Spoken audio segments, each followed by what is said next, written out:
नमस्कार। आज के इस वीडियो लेक्चर में हम संविधान और संवैधानिक सरकार के बारे में पढ़ेंगे। आज के इस वीडियो लेक्चर में जो पॉइंट्स हम कवर करने वाले हैं उनमें संविधान की परिभाषा अर्थात संविधान क्या है और कुछ विशिष्ट परिभाषाएं जिनमें हम गिलक्राइस्ट के अनुसार संविधान की परिभाषा और फाइनर ने जो परिभाषा दी है उसका विश्लेषण करेंगे और उनके आधार पर जो निष्कर्ष आएंगे उसके आधार पर हम संविधान की एक सामान्य परिभाषा देखेंगे। इसके अतिरिक्त आज के इस लेक्चर में हम संविधानों का वर्गीकरण पढ़ेंगे। संविधानों का जो वर्गीकरण है उनके विभिन्न आधार जैसे उत्पत्ति के आधार पर संविधानों का वर्गीकरण, प्रथाओं और कानूनों के अनुपात के आधार पर संविधानों का वर्गीकरण और संविधान की परिवर्तनशीलता के आधार पर संविधानों का वर्गीकरण आज के इस वीडियो लेक्चर में हम पढ़ेंगे। तो आइए शुरुआत करते हैं सबसे पहले कि आखिरकार संविधान है क्या।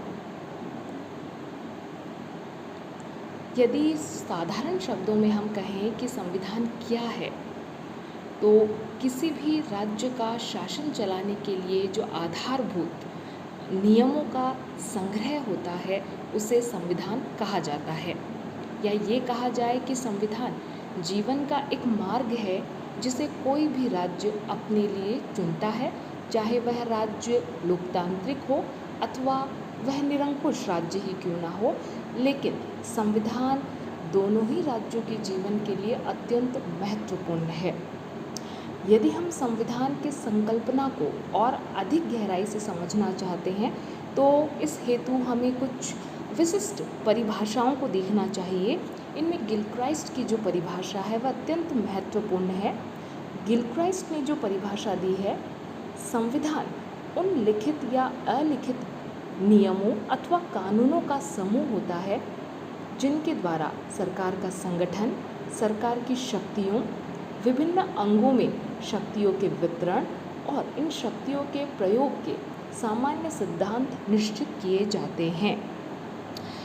यदि हम इस परिभाषा का विश्लेषण करें तो हमें ये पता चलता है कि संविधान लिखित अथवा अलिखित हो सकता है और संविधान किन बातों को निहित करता है या किन बातों की ओर इंगित करता है या किन विधानों की ओर इंगित करता है, उनमें सरकार का संगठन, सरकार की शक्तियाँ और सरकार के जो विभिन्न अंग हैं उनमें किस प्रकार का शक्ति संबंध होगा और किस प्रकार ये सरकार एक इकाई के रूप में कार्य करेगी, यही सब कुछ संविधान इंगित करता है।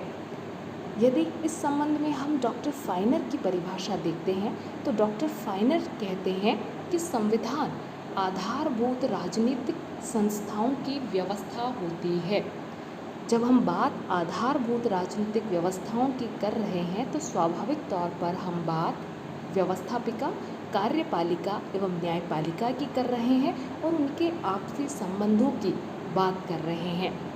यदि इन परिभाषाओं के आधार पर हम ये निष्कर्ष निकालें कि आखिरकार एक संविधान निश्चित क्या करता है या किन बातों की व्यवस्था करता है, तो हम ये कह सकते हैं कि किसी भी राज्य का संविधान व्यक्ति से व्यक्ति का पारस्परिक संबंध क्या होगा या व्यक्ति और राज्य का पारस्परिक संबंध क्या होगा एवं सरकार का संगठन किस प्रकार किया जाएगा, सरकार का ढांचा क्या होगा और सरकार के विभिन्न अंगों के बीच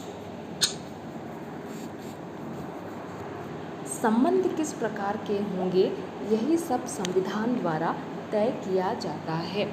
और यदि हम इन समस्त परिभाषाओं और निष्कर्ष के आधार पर यदि एक सामान्य परिभाषा देना चाहें तो हम कहेंगे कि किसी भी राज्य का शासन चलाने के लिए नियमों का संग्रह है संविधान, जो कहीं ना कहीं व्यक्ति से व्यक्ति, व्यक्ति से राज्य के पारस्परिक संबंधों को निर्धारित करता है एवं सरकार के विभिन्न अंगों का क्या स्वरूप होगा एवं उनके शक्ति संबंध किस प्रकार के होंगे, यही सब संविधान द्वारा तय किया जाता है।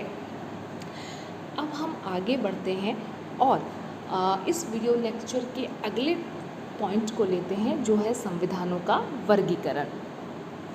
वैसे संविधानों के कई वर्गीकरण विद्वानों द्वारा प्रस्तुत किए गए हैं, लेकिन जो मुख्य वर्गीकरण के आधार हैं, हम उनके आधारों पर संविधानों का एक संक्षिप्त परिचय लेंगे। सबसे पहला है संविधान की उत्पत्ति के आधार पर। संविधान की उत्पत्ति के आधार पर संविधानों को दो भागों में बांटा जा सकता है, विकसित संविधान और निर्मित संविधान। वहीं संविधान में प्रथाओं और कानूनों के अनुपात के आधार पर भी संविधानों को दो भागों में बांटा जा सकता है, अलिखित संविधान और लिखित संविधान। इसी के साथ संविधान की परिवर्तनशीलता के आधार पर भी संविधान के दो वर्गीकरण किए जा सकते हैं, लचीला व कठोर संविधान। इन विभिन्न संविधानों के बारे में विस्तार से हम अगले वीडियो लेक्चर में पढ़ेंगे और प्रत्येक संविधान के क्या गुण हैं, क्या दोष हैं, और इस बारे में हम अगले वीडियो लेक्चर में चर्चा करेंगे। धन्यवाद।